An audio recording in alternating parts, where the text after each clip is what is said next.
মেয়েরা ছোট ছোট বিষয় নিয়ে কাঁদে ঠিকই, কিন্তু জীবনের কঠিন সময়টা মেয়েরা হাসি মুখে কাটিয়ে দিতে পারে।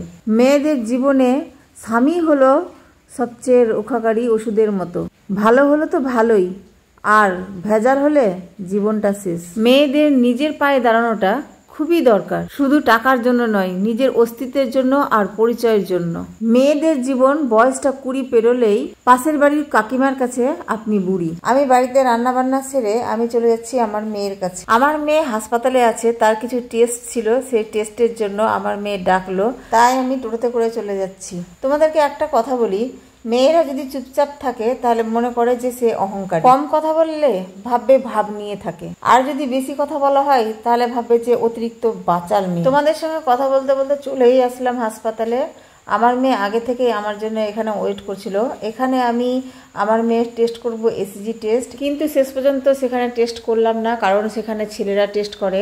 আমি ভাবলাম যে বাইরে থেকেই টেস্ট করব মেয়েদের কাছে। আমার মেয়ে অসুস্থ হয়নি, তবে এই যে আমি টেস্টগুলো করব, এই টেস্টটা হচ্ছে শারীরিক ফিট আছে কিনা এই সার্টিফিকেট নেওয়ার জন্য। টেস্টগুলো আমি হাসপাতালে না করে সব কিছুই বাইরে করলাম। সেই কাজগুলো করার পরে আমি চলে আসলাম এখানে মলে। এখানে কিছু কাপড় চোপড় কিনবো। আমি আমার ছেলের কিছু ড্রেস কিনবো, যেমন প্যান্ট, গেঞ্জি, এই সমস্ত কিনবো। তো আমি ছেলেদের সেকশনে চলে আসলাম। এই যে দেখতে পাচ্ছ, ছেলেদের সব গেঞ্জি ঝুলানো আছে, প্যান্ট রাখা আছে, অনেক কিছুই রাখা আছে। সেখান থেকে কিছু ড্রেস কিনলাম, আর তারপরে চলে আসলাম আমি ইমিটেশনের দোকানে। এই কানেরটা আমাকে খুবই সুন্দর লাগছিল, মনে হচ্ছিল একেবারে সোনার কানের। আমি দেখলাম আর কানেও পরেছিলাম, কিন্তু কানে পরে ভালো লাগছিল না, এমনি দেখতেই ভালো লাগছে। তারপরে দেখতে পাচ্ছ ওই যে ছোটো কানেরটা, ওই ছোটো কানেরটা সিম্পলের মধ্যে নিলাম।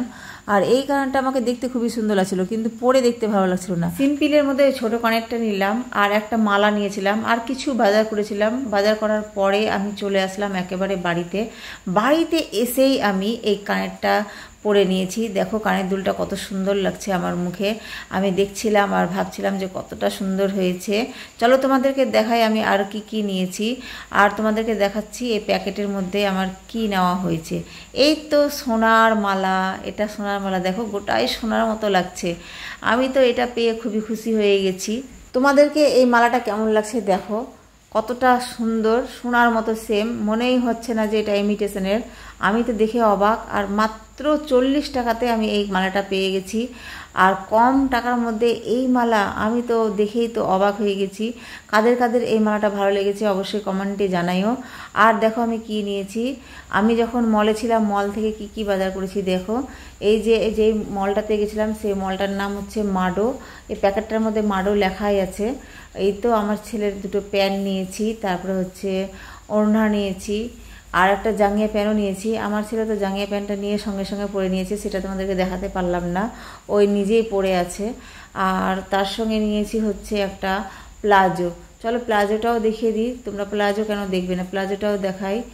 আর এই ওড়নাটা আমার খুব ভালো লেগেছে, ওড়নাটা একেবারেই কাজ করা ছিল। আর এই তো দেখো প্লাজো রং আর ওড়নার রং একেবারে একই রকম। যে কোনো কুর্তির সঙ্গে এই প্লাজো আর ওড়নাটা গায়ে দিলে বেশ খুব সুন্দর লাগবে, এটা ভেবেই আমি এই দুটো কিনেছি। অনেকদিন পর আমি আজকে একটা ব্লগ ভিডিও দিলাম, তোমাদেরকে কেমন লেগেছে প্লিজ কমেন্টে জানাও। আজকের মতো এই পর্যন্তই, পরবর্তী ভিডিও আবারও চলে আসবে। খোদা হাফেজ।